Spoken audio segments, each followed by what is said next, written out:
Long ago, I believed that success came from brilliance, or connections, or some divine spark of talent.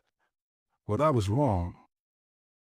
I have seen too many ordinary men do extraordinary things, and I have seen gifted men waste their lives in idleness and noise. The truth is simple: those who rise do so by habit, not luck, not chance. Habit. Let me begin with James. He was a coal miner's son, thin, quiet, often overlooked. While the other boys played after school, James had a ritual.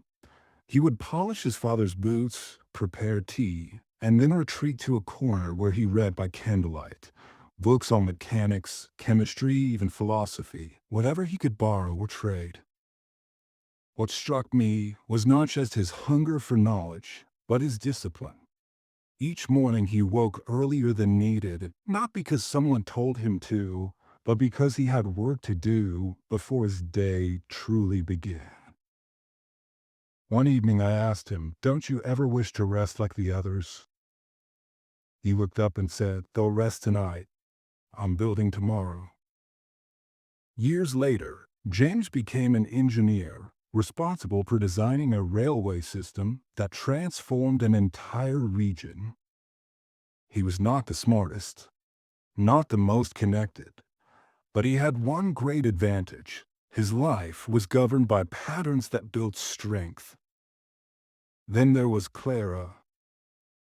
She was a maid in the household of a wealthy merchant. By day she cleaned, served, obeyed. But by night she became a scholar. She kept a small notebook in her apron and used every break to write her thoughts, her plans, her questions. What separated Clara was her obsession with execution. She didn't just dream, she acted. Every day she did one thing that brought her closer to her goal of opening a school for girls. She wrote letters to distant relatives for funding. She visited churches to ask for books. She memorized lessons during chores. Nothing was too small to matter. When asked why she worked so hard when no one was watching, she said, "Because when the time comes, I will be ready, and they won't." Clara opened that school, and by the end of her life, over 200 young women had passed through its doors, literate and confident. And then there was Daniel. I met him when he was 19, a stonemason's apprentice, strong, impatient, and prone to bursts of emotion. He had ambition, but no structure.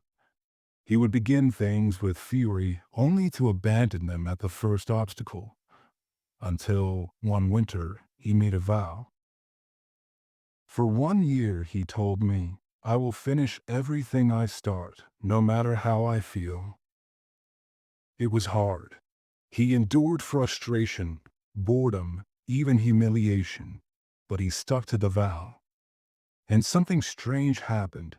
His confidence grew not from success, but from the quiet pride of consistency, of doing what he said he would do. Years later, Daniel built the facade of the largest library in Manchester. But more importantly, he became the man others trusted, not because of his charm, but because of his reliability. These are not fables. These are lives I've witnessed with my own eyes. Three ordinary people, three different worlds, but all of them changed their lives forever by following a pattern, a structure, a way of living not ruled by impulse, but by deliberate habit. I will tell you what those habits are. All seven of them, but not yet. Because first, I want you to see what I saw, that before the habit, there's the decision. The decision to take your life seriously, to treat your time as sacred, to stop hoping and start building. And those who build, brick by brick, day by day, They are the ones who rise. The more lives I observed, the clearer the pattern became. Those who succeeded were not always the fastest, the strongest, or the most brilliant, but they had something in common. They lived by principles that repeated so consistently, those principles became part of them. Let me tell you about Harold. He worked at a textile mill, performing the same dull task 12 hours a day. Most men in his position grew bitter or careless, but Harold approached his task with focus and precision. He timed himself. He recorded patterns and thread tension. He wrote suggestions for improvement, though he had no authority. When I asked him why he worked so hard at something so small, he said, "When I'll treat the small things seriously, I'll never be trusted with the large ones." His attention was noticed. He was promoted. Then again, then again. Eventually, Harold became superintendent of the entire operation. But that was not the remarkable part.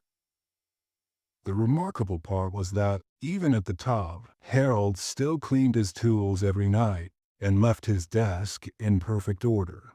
"My habits made me," he said. "Why would I abandon them now?" Then there was Eleanor. She was a baker's daughter, raised in hardship. Her father died when she was 13, and her mother fell ill soon after. She ran the bakery on her own, before school, after school, sometimes all night. There was no time for self-pity, but what struck me was her attitude. Each day, she found one lesson in her struggle, one piece of wisdom, and she wrote it in a ledger she kept beneath the cash drawer. "Today I learned that the customer you greet with a smile always returns. Today I learned that measuring twice saves flour and time. Today I learned that fear passes faster than regret." After 2 years, that ledger became a book.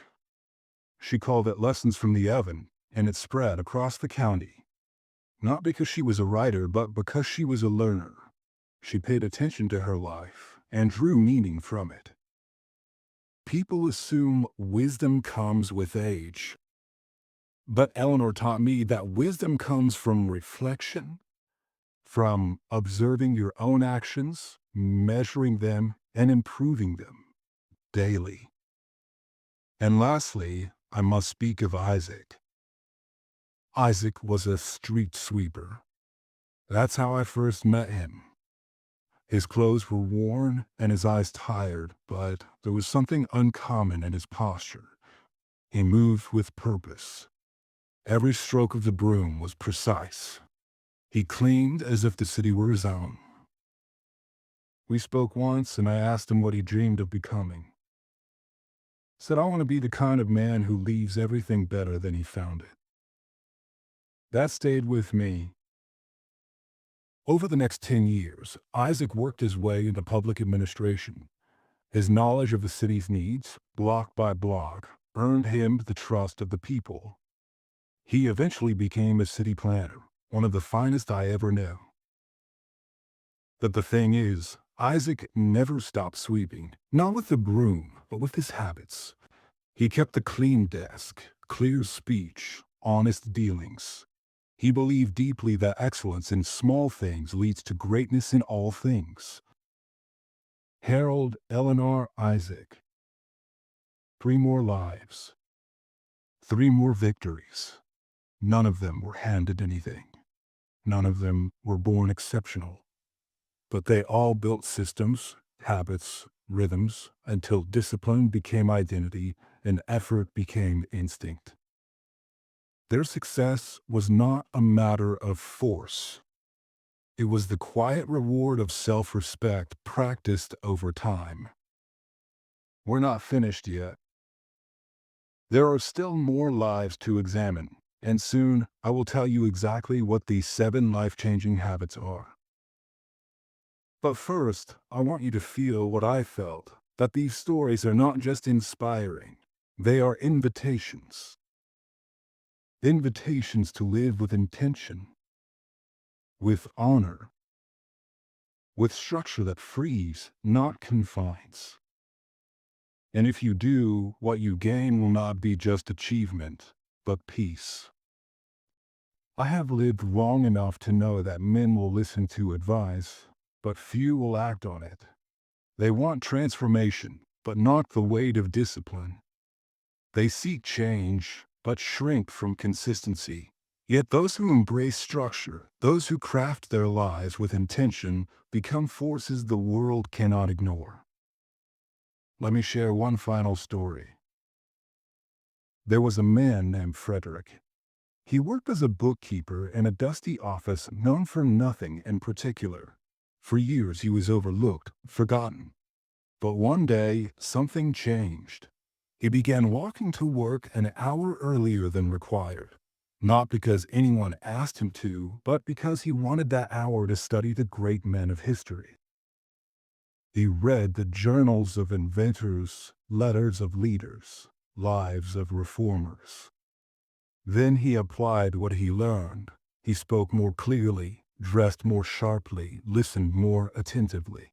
He stopped gossiping, stopped complaining, started writing his thoughts at night to sharpen his mind. I watched this man, month by month, refine his being, not with noise, but with precision. 5 years later, he was no longer a clerk. He was head of the firm. But more than that, he had become a gentleman in the truest sense. Steady, thoughtful, respected. When I asked him what caused the change, he smiled and said, "I simply lived on purpose." That is what all these men and women did. They lived on purpose. They built quiet rituals into their lives that over time shaped their future. And now, at last, I will give you what I promised. These are the 7 habits that will change your life forever. The very ones I witnessed in the lives of James, Clara, Daniel, Harold, Eleanor, Isaac, and Frederick. The 7 habits. Rise early. Claim your time before the world steals it. Face the hardest task first. Conquer discomfort before it controls you. Plan your day with clarity. If you do not lead your time, it will lead you. Finish what you start. Build trust in yourself by completing what you begin. Reflect daily. Turn your experience into wisdom through consistent review. Pursue excellence in small things. Greatness begins where no one is watching. Live on purpose, not by default. Let your life be guided by principle, not impulse. These are not rules to impress others. These are principles to become someone you respect. Practice them, not occasionally but relentlessly. And I assure you, you will change not just your habits, but your future. You will not need applause. You will not seek permission, because a man who governs himself becomes unstoppable. And that, my friend, is how lives are built, one habit at a time.